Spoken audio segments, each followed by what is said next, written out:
Hey guys, and welcome back to the channel. TheSketchMonkey here. I mean, look at this spec. I think this 2023 BMW M2 in this white with the carbon fiber roof, gold wheels and red calipers. I don't know what it is, but I think it totally just transforms this design. I used to think that I wanted this in red if I were to buy this, but look at this spec. It's absolutely fantastic looking. Let me know what you think about this setup right here.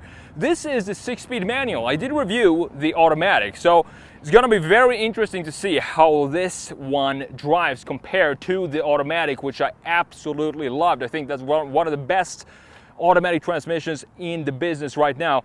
We're also going to talk about this design here in white with the front end, the side, the rear, the interior. And then of course, we're going to need to take this for a drive to check out that new 6-speed manual transmission. Let's have a look at some of the basic spec and tech of the 2023 BMW M2 manual. We have a 3-liter twin-turbo inline-6 putting out 453 horsepower, 406 pound-feet of torque. This is connected to a 6-speed manual transmission. That power is then sent to the rear wheels. 0 to 60 takes 3.6 seconds. Fuel economy comes in at 16 city, 24 highway, and the price for this is $76,705. Now, I don't know about you, but I do really like this in white with the bronze wheels that we have here. But we still have the same, of course, everything else. The design of this is still the same, regardless of what color you choose. You can still have some more contrast in the design by having, for example, the carbon fiber roof like we have on this specific version.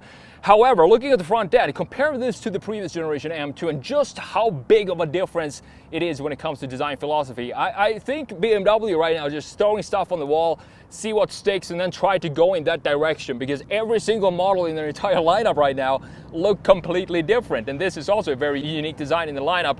We do have this big chamfer going in across the entire around the housing for the headlights, looking very industrial and static. The overall feel for this is a lot more static than the previous generation M2. One thing that I think would really help this front end design, this is definitely starting to grow on me. The more I see it, and now specifically when I see it, this is the first time I've seen it in this beautiful spec, it just starts to look like a really good looking BMW. However, look at this section right here and how these two big blocks in each corner, they drag the design down, and it feels like this is pulling, this mass is pulling the sides down to the ground. So what I would like to do here, I think I did that in the red one that I reviewed as well, is to have, I think there was a blue one actually, is to have this piece right here, have this be in body color, or have some sort of lip underneath here going across the entire length of the front end be body color to create a solid foundation for the front end design. And I think if we do that, that is going to transform this, the weight distribution of the front end graphics of this specific M2. Now, looking at the M2 from a straight front view, you can see that we still have a pretty clear separation between the top half of the graphics and the lower section with these pretty static looking LEDs, because it doesn't have any different thickness to it. It's just one single thickness across the entire front end. Then you have this plastic piece here, and we talked about the grille in the previous M2, the automatic that I reviewed, that the kidneys, the grille patterning here are horizontal, which is very, very unusual when you think about it. BMW having horizontal lines in the grille, usually they're vertical, but in this case I think it works because it emphasizes the width of this car. Just a quick heads up, if you're interested in learning design sketching with me, my 11-hour online class is now only $47, and you'll learn everything from what basics tools to use, ideation sketching, rendering, car design sketching, industrial design sketching, and much more. I'm also going to go over my 2 design portfolios page by page to show you what a portfolio looks like that got me into a master's in automotive design in Italy. Check it out at analogdesignerpropack.com, linked down below. Now, coming around to the side view, which in this case, with this specific spec, this has to be my favorite view of this car. I don't know what it is about this spec, but as I said, this is by far the best spec BMW M2 I think I've ever seen, and it's gonna be hard to beat this one. I love the white on the bronze. We have 21-inch wheels in the back. We have 20s in the front end, 295 width on the tires, 285s in the front end. So it's just a very small difference between the width of this car. And have a look at how flush the wheels sit with the bodywork. I would like to have them maybe half an inch further out, and also maybe, just maybe, lower it an inch or so to have that proper stance of this design. But overall, the proportions look pretty good. You have this shoulder line going from here into the rest of the body, fading in the front end and coming back right here almost. You can see, if you continue this line, you can see that it will meet the headlights in the front end. The proportions when this first came out, the 2 Series, thought it looked very weird because I thought that the roof line, it slopes down too fast and then the hood felt too long. But as I said, the more I've been around the new M2, it's starting to look like one of these designs that BMW, they actually, it's weird to say, but they actually knew what they were doing, because this is definitely one of these cars designs that is growing on me a lot over time. You can see the A-pillar still connects to the very center. If we draw a line right here to the very center of the front axle, and that is what you want when you want to have proper proportions, specifically on a brand like BMW, which has been known for having some of the most beautiful proportions, specifically on their two-door coupes. I've seen a few comments about the styling of the new M2. You have people who love it, people who hate it, people who don't know what to make of it, and a lot of discussions are around the side and the styling of the surfacing here, because we have a boxy shape. You see this line right here, how it cuts straight up, and then you have the same style in the back. This line cutting right in here, and then this kind of continues and creates the muscle over the rear wheel arch. I love this design, what BMW did here with the M2, for a simple reason. This reminds me of a DTM car that has been designed for road use, meaning that the DTM parts and the extended wide body kits that you have on DTM cars, of course, on the DTM cars, it look like additional pieces that have been stuck onto the car. But in this case, it looks like one of those cars, but everything has been melted into the rest of the body, and the squareness is part of the overall design. And that's what I love about the side view on the BMW M2. And of course, I can't get enough of this spec. I think the view you're looking at it from right now is just my favorite view for this specific car. It's just an absolutely stunning spec. All right, coming around to the 3/4 rear view, and this is where it gets a little bit tricky for me, because this is the view that I like the least on the new M2. And the reason being, it's very simple. I made a redesign of this to explain exactly what I wanted to see changed in this. First of all, we have the proportions. We're going to talk about the graphic features in just a minute. The proportions here, we have this big distance right here. You see from down here, the center of the taillights up here. It's a pretty large, tall graphic feature. Then we have the taillights sitting all the way down here. What I want to do is raise them up to be in this area, in this level, and then maybe stretch them out a little further.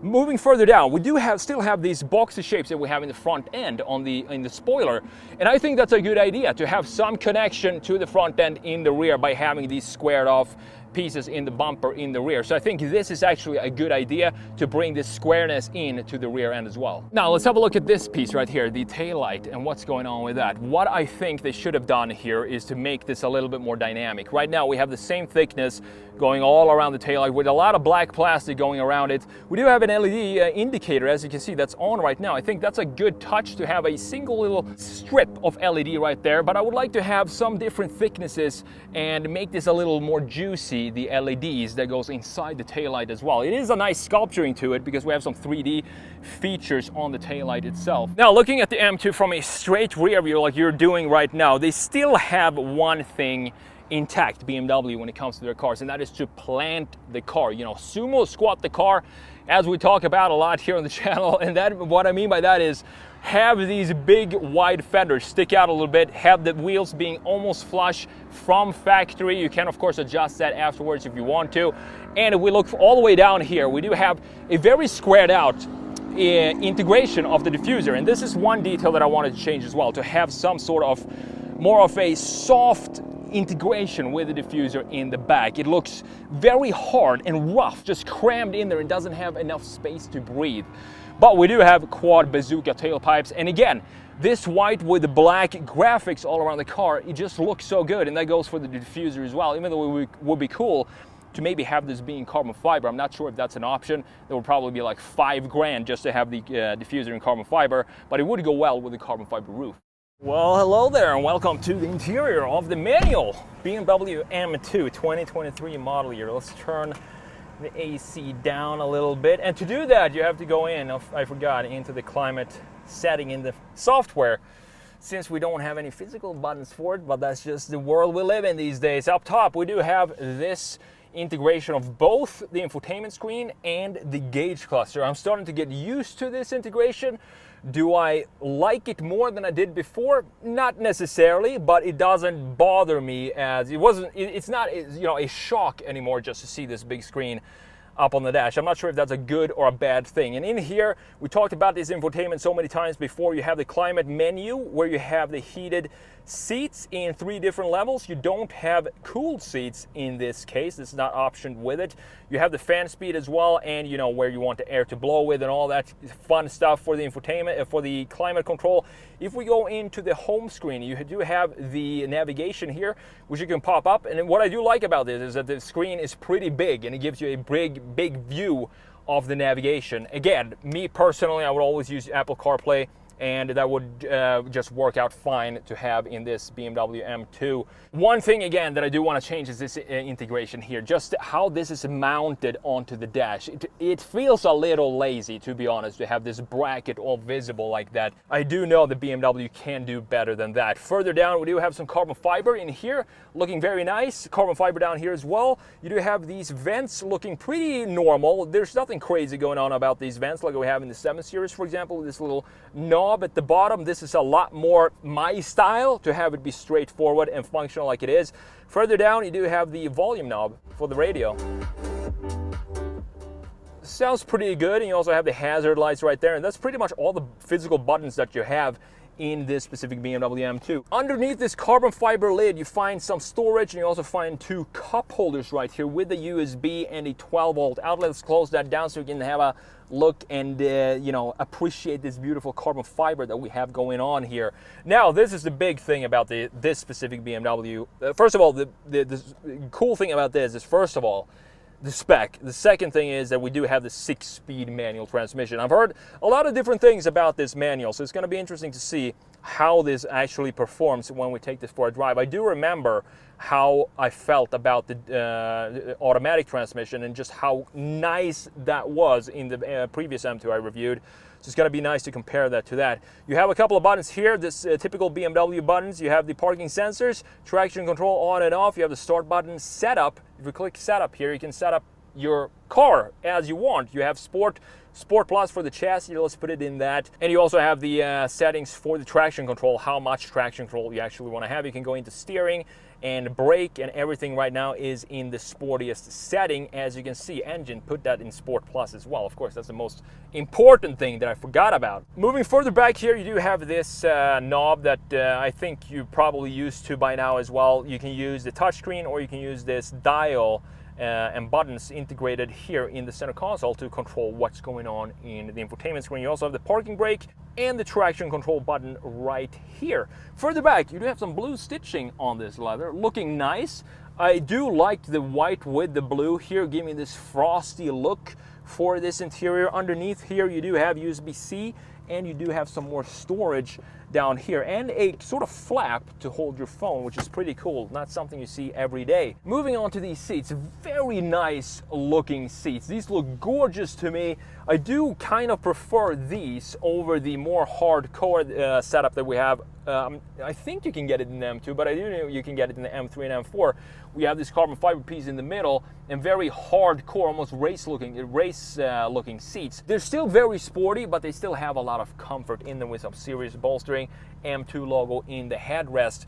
Now, looking at this steering wheel, this is a beautiful steering wheel. I've always been a fan of this design with the M stitching in the inside of the wheel. You have the buttons for the radio settings on the right side, housed in some carbon fiber, and you have the settings for the cruise control right here on the left with the 2 red M1 and M2 toggles up here, or paddles, I guess you would call them, to configure whatever you want in these settings. Now, the gauge cluster here, still the same gauge cluster as we have, of course, in the normal 2 Series.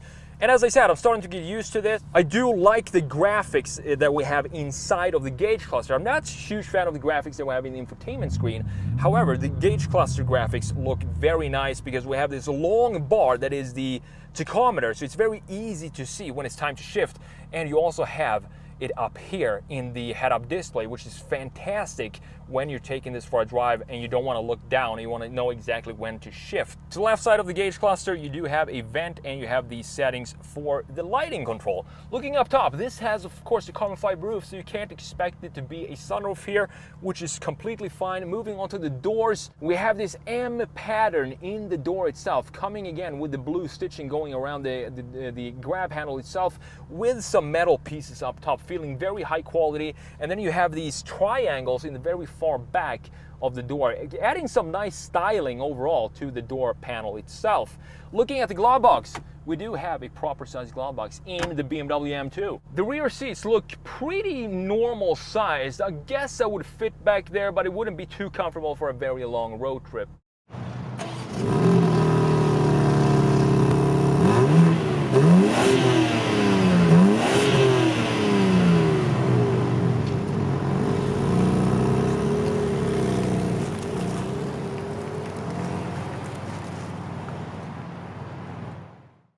It is the moment you have all been waiting for. Not sure if you have been waiting for it, but I definitely have. And that is to see how well this BMW M2 drives with the manual transmission compared to the beautiful automatic that I drove a while back. So far, so good. I mean, how can you go wrong? It's a small BMW, manual transmission, 6-speed manual. 3-liter inline 6 with 453 horsepower, 2 turbos in there. 0 to 60 in about 3.5 seconds. Oh, this manual is great. Yeah, I get that the automatic is fantastic in the M2, but this manual feels great as well. Maybe if I compare it to the previous generation M2, the manual in that one, which is one of the best manuals I've ever driven in my life, this still feels great. It feels maybe a little longer shifts in this M2, the new M2, but it's definitely a very fun car to drive with the manual transmission.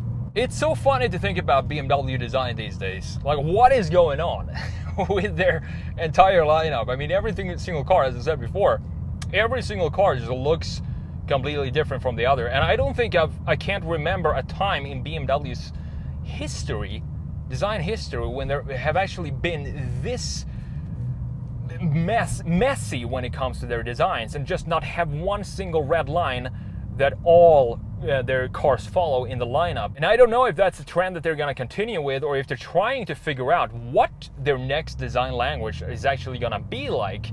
I think it's going to go away from this organic feel that we had for a while, and more into more of this industrial look that we have, for example, in this BMW M2. And I think we also have that in the new 5 Series. It also has that more of an industrial feel to it than the old one. Out of the traffic circle in second gear, and here we go.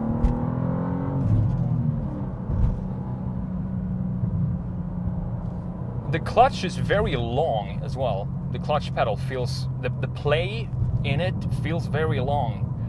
I don't know about the manual is great, but you know, I'm just in love with that automatic that we have in this M2, and I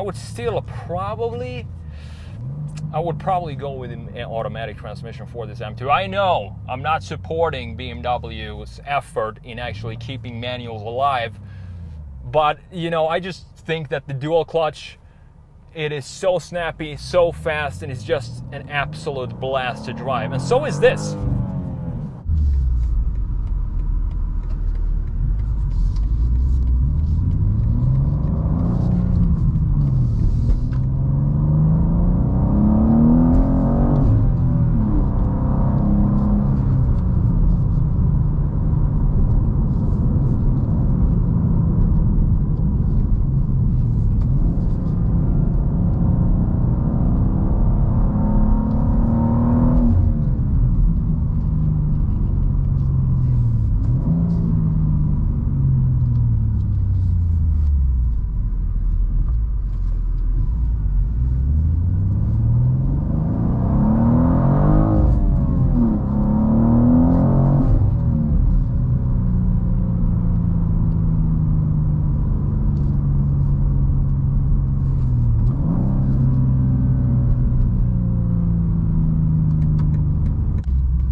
How do we sum up the manual transmission 2023 BMW M2? It's a fantastic car.